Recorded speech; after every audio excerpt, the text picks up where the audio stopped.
क्या आपने कभी किसी ऐसे जंगल के बारे में सुना है जहां हर रात एक आत्मा इंसानी खून की प्यासी घूमती है? एक ऐसी आत्मा जो ठंडी हवा के साथ आपके कानों में फुसफुसाएगी और फिर बस मौत की खामोशी। आज की कहानी आपको हिला देगी। अगर आप डरने के लिए तैयार हैं तो इस वीडियो को अंत तक देखें। और हाँ, भयानक कहानियां को सब्सक्राइब करना मत भूलिए। यहां डर रुकता नहीं है, बढ़ता है। राजस्थान के बांसवाड़ा जिले में घना रहस्यमयी जंगल है, पाताल वन। गांव वाले इसे मृत जंगल कहते हैं। सूरज ढलते ही यहां कोई नहीं जाता, जानवर तक इस जंगल की ओर नहीं जाते। कहते हैं यहां काया नाम की एक औरत की आत्मा रहती है। 100 साल पहले काया इसी जंगल के पास के गांव सुरगांव में रहा करती थी। वो सुंदर थी, पर उसकी आंखों में कुछ अलग था, एक रहस्यमयी काली चमक। गांव के युवक उसके पीछे पागल थे, लेकिन काया किसी की नहीं हुई। गांव वाले कहते हैं कि काया तंत्र विद्या जानती थी। वो रात को जंगल जाती और सुबह लौटती तो उसके कपड़े मिट्टी और खून से सने होते। एक दिन गांव के 5 युवक उसका पीछा करते हुए जंगल गए और फिर कभी लौटे नहीं। एक रात अचानक गांव में चीखें गूंज उठीं। लोगों ने देखा काया का घर जल रहा था। अंदर से उसकी दिल दहला देने वाली चीखें आती रहीं, लेकिन कोई मदद के लिए नहीं गया। सुबह राख में से सिर्फ एक चीज मिली, काया की लाल चूड़ियां। उस रात के बाद पातालवन से अजीब सी आवाजें आने लगीं।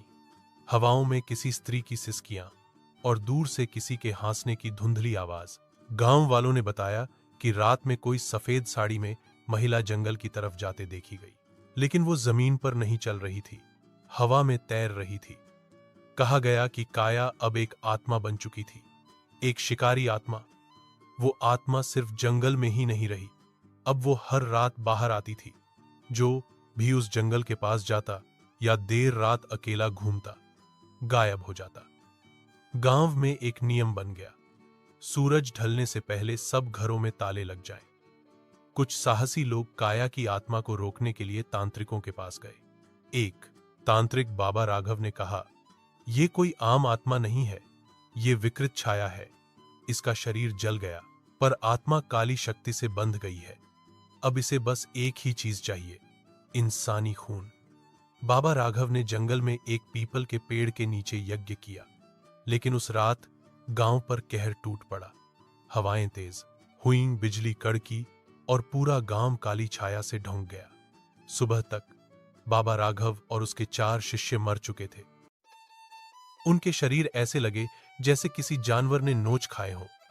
अब 100 साल बाद एक डॉक्यूमेंट्री बनाने वाला यूट्यूबर राहुल अपने दोस्त सौरभ और नेहा के साथ सुरगांव पहुंचा। उन्हें इस जंगल और आत्मा की कहानी में मजा आ रहा था। वे इसे फेक फोलकटेल मानते थे। तीनों रात को कैमरे और ड्रोन्स लेकर जंगल में घुसे। पहले 1 घंटे सब कुछ शांत था, पर जैसे ही रात के 2 बजे हुए, कैमरे में कुछ अजीब सा रिकॉर्ड हुआ। एक सफेद धुंध में एक औरत की आकृति दिखी। नेहा ने अचानक कहा, किसी ने मेरा हाथ पकड़ा, लेकिन कोई नहीं था। फिर ड्रोन्स खुद ब खुद गिर गए। अचानक राहुल चिल्लाया, सौरभ कहाँ है? सौरभ गायब था। नेहा की चीख, राहुल की भागती सांसें और कैमरे की अंतिम रिकॉर्डिंग। एक महिला लाल आंखों और जलते चेहरे के साथ जंगल में खड़ी मुस्कुरा रही थी।